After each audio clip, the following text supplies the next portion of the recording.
Hey friends, this is Dr. Diane at the Shenandoah Valley Discovery Museum. One of the things that's cool about kindness is that often by making other people feel good, you also do something nice for yourself. So today, we're going to take a trip down memory lane and we're going to make some shortbread cookies that my mom used to make with me and for me when I was your age. So for our recipe, we need to have some flour, some salt, some butter, sugar, and our hands. So are you ready to help me make it? We're going to make some shortbread and then we're going to share it with a friend. All right, let's get ready for step one. We're going to go wash our hands.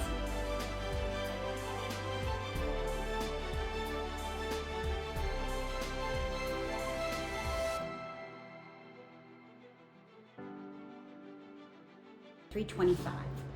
I've got my 2 pans over here ready to go. So the next thing we're gonna do is we are gonna measure out the flour. So I need 2.5 cups of flour. So I've got a measuring cup and we're gonna go ahead and add those 2 cups. 1,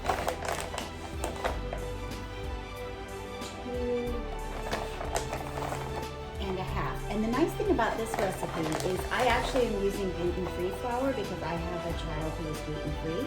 It works really well with regular flour and gluten-free flour. So, got my flour measured. I'm now gonna do my sugar. It calls for 1/2 cup of sugar, so 1/2 of this cup.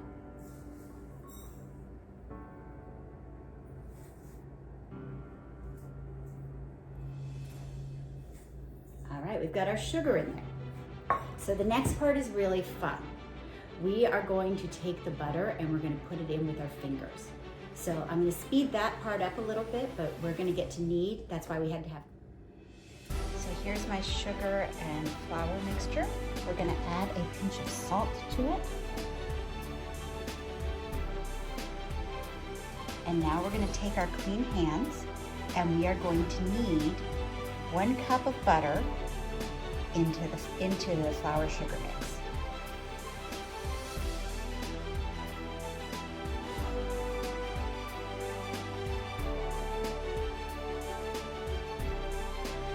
So when you get your mixture all good and crumbly in your bowl, and that's going to take a little while, it's kind of fun, you get to squeeze hard, and you're eventually going to have these nice clumps that'll look like this.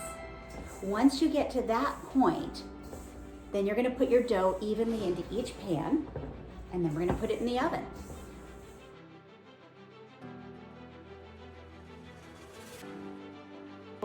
When you put it into the pan, it's going to look crumbly like this. You are going to take your hand and you're going to press, and you're going to continue to press until it's all smoothed down. And eventually it's going to look like this.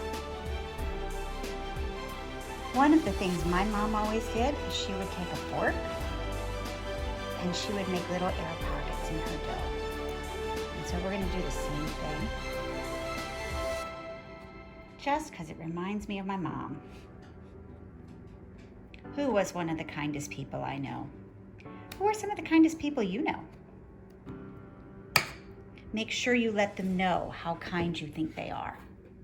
All right, we're gonna take it and we're gonna go put it in the oven right over there.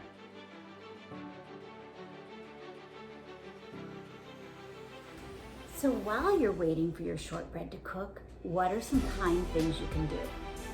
I started by cleaning the kitchen because it's never a kind thing to leave your mess behind for somebody else to have to clean up. I've got a couple of kind things I'm going to work on while I'm waiting the 45 minutes for the cookies to finish. I am going to be wrapping some graduation gifts for some friends of mine. I also am going to be making some cards and sending some letters. And then if I finish all of that, I'm going to be kind to myself. I'm going to drink my coffee. I'm going to read one of my favorite books. And I might even write in my journal. So there are all kinds of kind things you can do. I'd love to hear what you decide.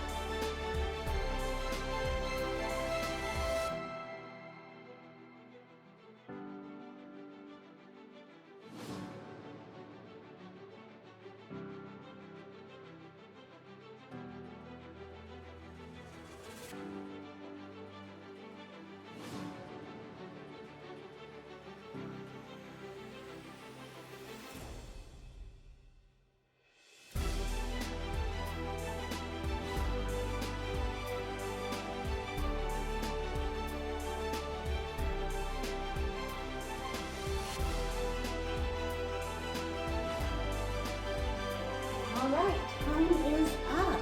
Check out our beautiful shortbread. So, the last thing we do is we take some sugar and you sprinkle it over the top while it's still warm. And that's where, remember we put those nice little fork holes in it? It helps absorb the sugar later. We're gonna let it cool, then we're gonna cut it, and I'm gonna take a walk in the neighborhood and I'm gonna leave some on my neighbor's doorstep. Thank you for joining me as we made my mom's shortbread today.